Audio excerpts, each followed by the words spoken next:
인간의 반역의 현장이자 동시에 인간의 본성을 가장 적나라하게 보여주는 거울과도 같습니다. 본문 1절과 2절은 이렇게 시작합니다. 온 땅의 언어가 하나요, 말이 하나였더라. 이에 그들이 동방으로 옮기다가 신할 평지를 만나 거기 거류하며. 성경에서 동쪽으로 이동했다는 것은 단순히 위치를 옮겼다는 것에서 그치지 않습니다. 왜냐하면 에덴 동산에서 범죄하여서 쫓겨난 아담과 하와가 향한 곳이 동쪽이었기 때문입니다. 또 동생 아벨을 쳐서 죽인 후에 가인이 여호와 앞을 떠나서 도주한 곳이 에덴 동쪽 놋 땅이었습니다. 즉 성경에서 동쪽으로 간다는 것은 점점 하나님을 멀리 떠나려고 하는 인간의 본성을 의미합니다. 하나님의 통치와 하나님의 섭리 밖으로 도망가려고 한다는 것입니다. 우리는 본질적으로 예배드리기를 싫어합니다. 우리는 본질적으로 사람을 미워하는 것보다 사람을 사랑하는 것이 훨씬 힘듭니다. 형제의 눈 속에 있는 티누는 현미경으로 보는 것처럼 속속히 잘 보이지만 내 눈 속에 있는 들보는 볼 수 없는 존재입니다. 어떻게 내 눈 속에 있는 대들보 통나무가 안 보여? 말도 안 돼가 아니라 인간들은 그걸 못 보는 눈먼 존재들입니다.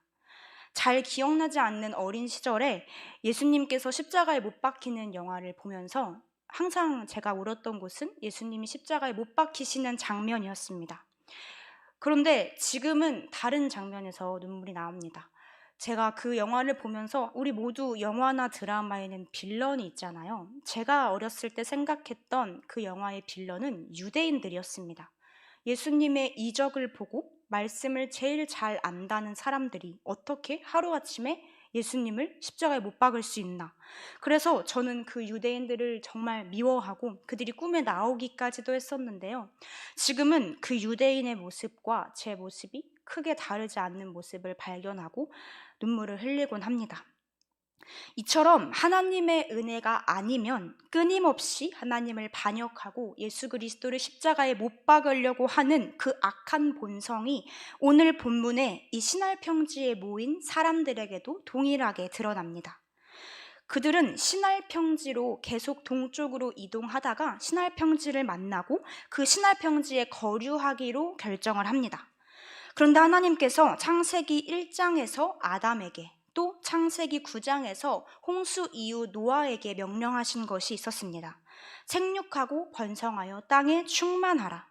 온 지면에 흩어져서 하나님의 영광, 그 아름다운 하나님의 영광을 선포하는 대리통치자로 살라고 우리에게 그런 명령을 주신 거죠.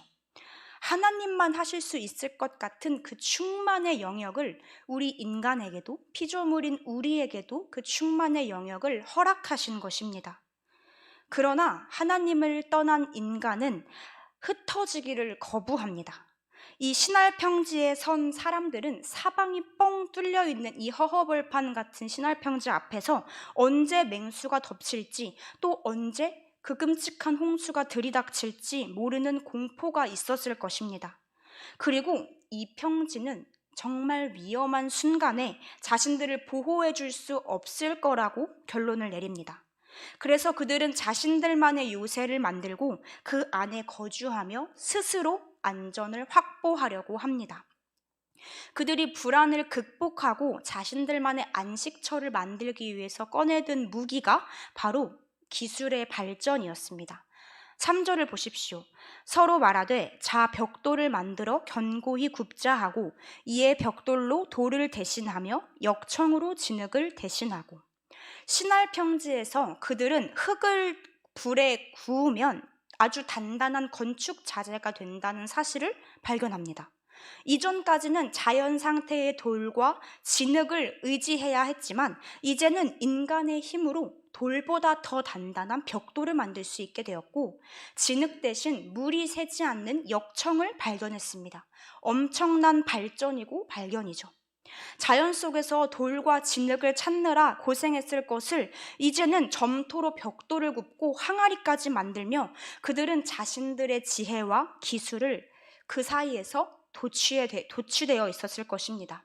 칼빈은 그의 창세기 주석에서 이 장면을 가리켜 인간이 하나님의 섭리를 불신하고 스스로의 지혜와 손으로 자신의 운명을 개척하려 한 교만의 극치라고 말합니다.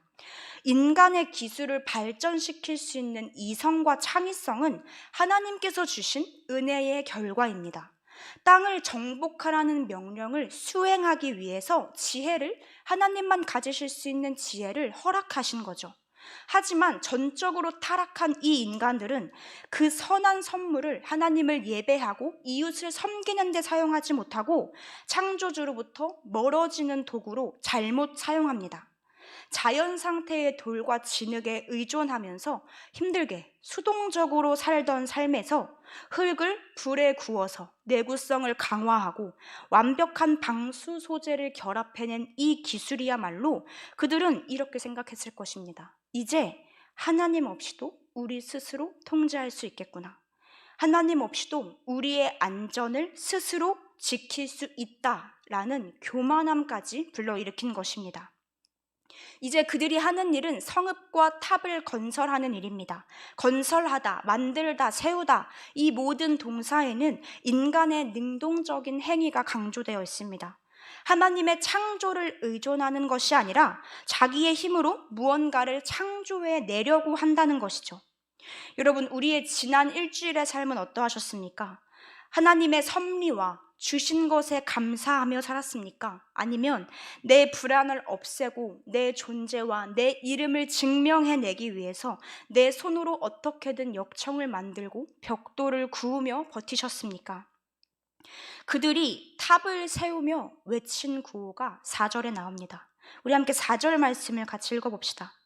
자, 성읍과 탑을 건설하여 그 탑 꼭대기를 하늘에 닿게 하여 우리 이름을 내고 온 지면에 흩어짐을 면하자.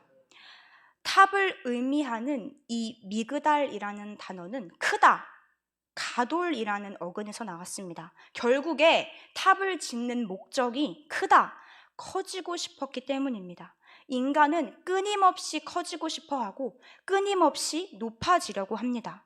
그들의 눈에 진정한 안정은 높은 곳에 있어야 얻을 수 있다고 생각합니다. 하나님을 의지하는 데 있는 것이 아니라 높이 올라갈수록 우리는 더 안전해진다라고 착각하는 것입니다.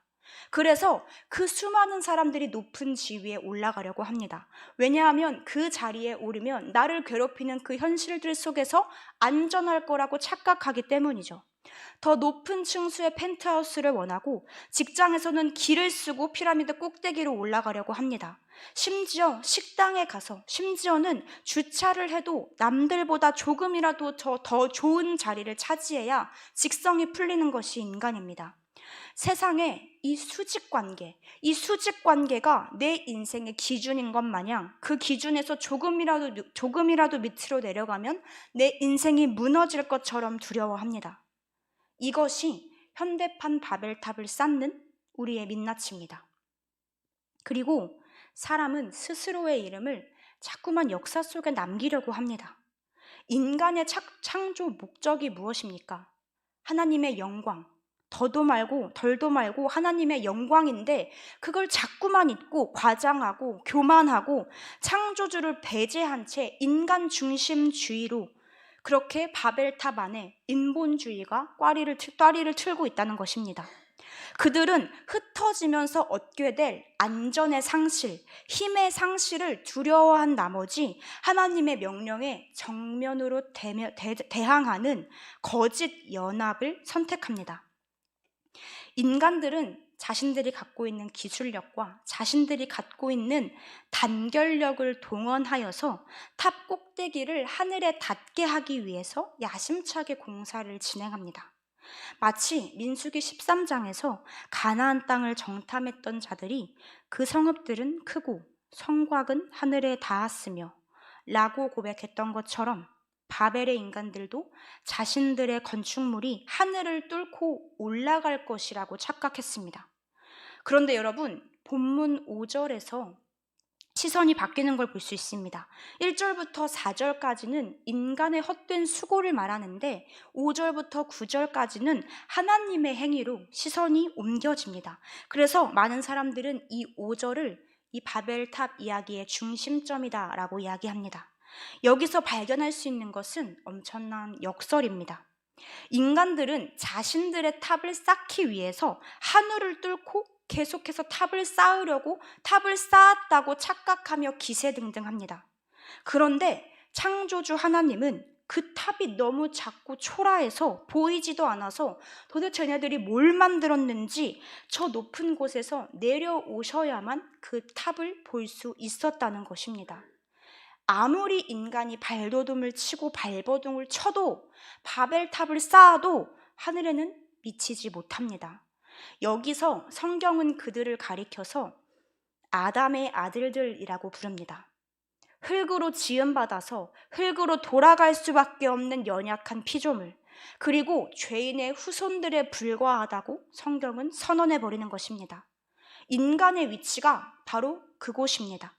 그들은 하늘 높은 줄 모르고 탑을 쌓고 싶어 했지만 창조주가 그 탑을 쌓는 현장에 찾아와서 피조물을 부르실 때 피조물은 그제야 자신의 실제 크기가 얼마나인지를 깨닫게 됩니다.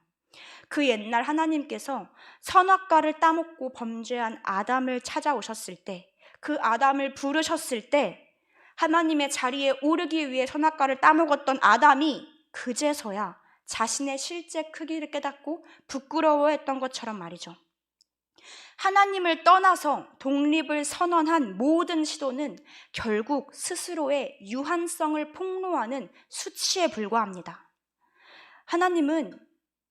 그러나 하나님은 이 바벨탑을 결코 가벼운 농담, 개미들의 장난으로 여기지 않으셨습니다.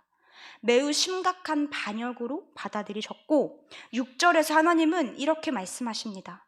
이 무리가 한 족속이요 언어도 하나이므로 이같이 시작하였으니 이후로는 그 하고자 하는 일을 막을 수 없으리로다. 하나님은 인간의 타락한 본성을 그 누구보다 잘 아셨습니다. 그래서 예레미야 17장 9절과 10절에서는 이렇게 말합니다. 만물보다 거짓되고 심히 부패한 것은 마음이라.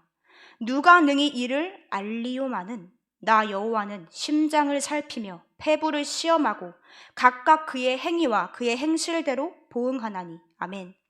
부패한 마음을 가진 인간들이 한 언어로 뭉쳐서 만들 수 있는 큰 시너지는 결국 더 큰 죄악과 결국 더 큰 파멸에 불과합니다. 이 바벨탑의 반역이 성공하도록 내버려 두었으면 앞으로 인간들이 꾸며낼 그 엄청나고 끔찍한 계획들을 걷잡을 수 없게 될 것입니다. 죄악이 구조화되고 시스템화되는 것을 막으셔야 했습니다. 그래서 하나님은 그들의 계획을 막기 위해서, 그들의 계획을 좌절시키기 위해서 하늘에서부터 이 땅으로 개입하십니다. 범죄한 아담과 하와를 에덴에서 내쫓으신 하나님이십니다. 왜냐하면 영원한 멸망, 생명나무를 탐해서 죄인인 채로 영원히 살까봐 그 영원한 멸망을 막기 위해서 에덴 동산에서 그들을 쫓아내셨던 것처럼 이번에도 그들을 온 지면에 흩으심으로 이 멸망의 가속도를 어떻게든 늦춰 보시려고 하신 거죠. 주목할 점은 하나님이 이들을 심판하시는 방식입니다. 가장 쉬운 방법은 뭐라고 생각하십니까? 그 탑을 무너뜨리는 것, 성읍을 파괴하는 것일 것입니다. 그러나 하나님은 인간들의 심장을 살피시는 분이시기에 탑을 무너뜨리는 것만으로는 안 된다는 것을 아셨습니다. 만약 눈에 보이는 탑만 무너뜨렸다면 인간의 그 집요한 본성, 그 썩어빠진 본성이 언젠가 다른 재료로, 언젠가 다른 곳에서, 언젠가 또 다른 탑을 세워서 하나님을 반역할 것을 알고 계셨습니다. 그래서 하나님이 제거하신 것은 그들의 언어였습니다. 인간이 가진 특성 중 하나가 바로 언어입니다. 언어는 사상과 생각을 담는 그릇이며 사상이 없는 언어는 존재하지 않습니다. 하나님은 당시의 국제 공용어를 혼잡하게 하심으로 인간들이 집단적으로 반역할 것 같은 그 근본적인 동력을 영원히 제거해 버리신 것입니다. 땅에 충만하라. 그렇게 아무리 외치고 명령해도 인간은 반역했습니다. 그러나 하나님은 하나님의 주권적인 섭리로, 하나님의 주권적인 열심으로 그 명령을 하나님께서 성취해 나가신다는 것을 알 수 있습니다. 하나님은 인간의 겉모습이 아니라 우리의 동기를 통찰하십니다. 그리고 가장 정확하고 근본적인 처방을 우리의 삶에 내리시는 분이십니다. 말이 통하지 않으니까 그들은 더 이상 탑을 쌓을 수 없게 되었고 서로를 불신하며 결국 온 지면으로 흩어지게 됩니다. 흩어지기 싫어서, 흩어지는 게 무서워서 똘똘 뭉쳐서 탑을 쌓았지만 결국 그들의 최후는 그 탑 때문에 가장 비참한 모습으로 흩어지게 된다는 것입니다. 사랑하는 성도 여러분, 이 바벨탑을 쌓았던 인간들의 죄의 본성은 오늘날 우리에게까지 남아 있습니다. 끊임없이 하나님의 통치에서 벗어나고 반역하고 동쪽으로 도망치려고 하고 내 눈에 들보는 보지 못하면서 예수님을 십자가에 못 박았던 그 악하고 부패한 본성이 오늘 우리 안에도 똑같이 남아있다는 것입니다. 오늘 본문 3, 4절에서 이 짧은 구절 안에서 계속해서 반복하는 단어가 있습니다. 자, 우리가 벽돌을 만들어 굽자. 자, 우리가 성읍과 탑을 건설하자. 우리 이름을 내고 우리가 흩어짐을 면하자. 바로 우리라는 단어죠. 인간은 전적으로 타락했기 때문에 하나님의 은혜가 없으면 자기 이름을 위한 탑을 계속해서 쌓으려고 합니다. 특히 혼자일 때보다 군중 속에 숨어서 우리라는 틀 안에 있을 때 더 폭력적이고 더 무자비하고 폭력적으로 변합니다. 내 개인의 이기심이 공동체라는 이름으로 포장될 때 우리는 죄책감마저 잊어버리고 그것을 단합이라고 착각합니다. 하나님이 빠진 우리는 그저 가장 무서운 죄의 진원지에 불과합니다. 그렇다면 여러분, 이 죄인들이 모인 오늘 우리가 속한 공동체, 그 공동체들은 어떠합니까? 우리 가정의 중심이 하나님이십니까? 아니면 우리 가족만의 안위와 성공을 위해 이웃을 외면하며 견고한 성을 쌓고 있진 않습니까? 우리 일터의 중심이 하나님이십니까? 내가 속한 라인, 내가 속한 부서만의 이익을 위해 남을 짓밟고 흩어짐의 두려움을 방어하고 있진 않습니까? 하나님 없는 인간의 죄성은 이토록 이기적이고 폭력적입니다. 그러나 여러분, 우리가 가장 주의하고 두려워해야 할 것은 교회 안에 바벨탑이 세워졌다는 것입니다. 우리의 목장 안에, 우리의 찬양대 안에, 우리의 각 부서 안에 은밀하게 쌓아 올리고 있는 이 바벨의 벽돌들은 없는지 두렵고 떨리는 마음으로 우리는 점검해야 합니다. 하나님께서 목장을 주신 이유는 잃어버린 영혼을 품고 생육하고 번성해서 또 다른 세상의 목장으로 나아가라는 의미입니다. 그런데 언제부턴가 우리는 흩어짐을 면하자는 바벨의 사람들과 똑같이 행동합니다. 또 우리의 교회의 각 부서는 어떠합니까? 모든 부서가 머리 대신 예수 그리스도의 몸을 세우기 위해 존재합니다. 그런데 틈만 나면 스스로 높아지려고 하는 이 우리의 부패한 본성, 나의 이 부패한 본성은 어느새 내 이름을 내고자 하고 하나님의 영광이 아니라 우리 부서의 행사가 가장 돋보여야 하고 우리 찬양대가 가장 인정받아야 하고 내 직분의 이름이 가장 드러나야 하는 그 욕망의 자리로 남아있다는 것입니다. 부서의 성과가 내 신앙의 훈장인 것처럼 착각하고 경쟁하고 있다면 그것이 바로 하늘을 찌를 듯이 교만해진 교회 안의 바벨탑입니다.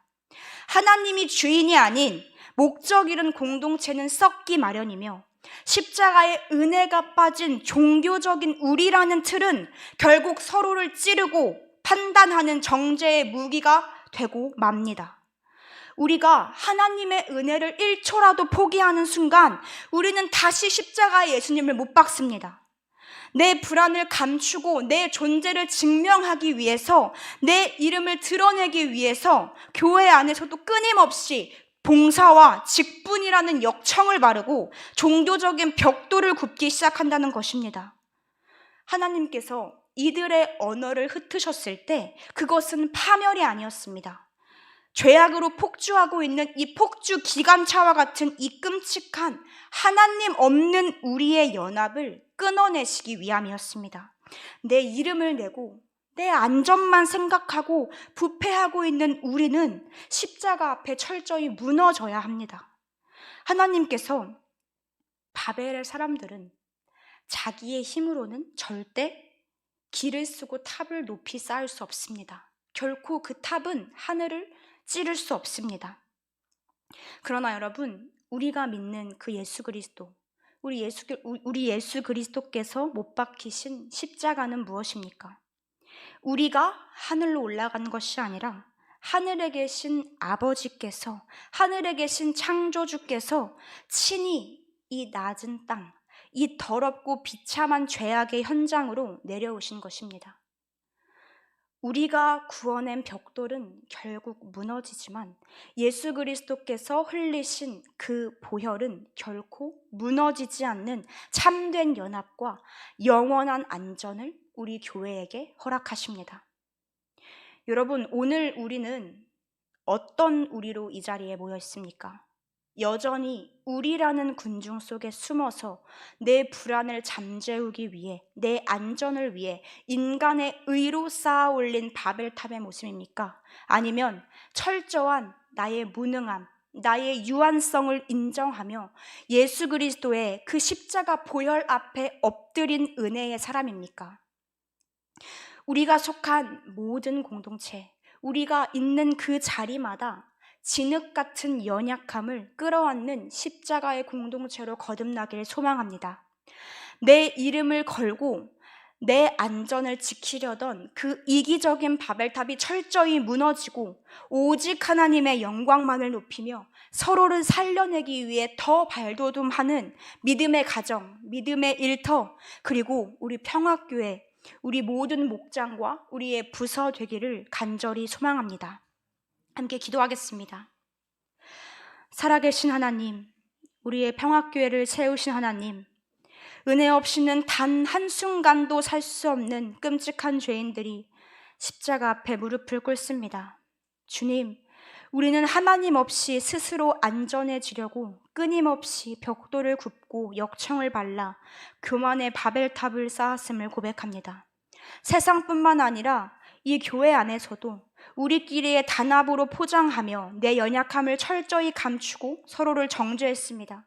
주님, 우리의 위선과 포장으로 쌓아 올린 이 이기적인 바벨탑을 성령의 불로 산산조각 내어 주시옵소서.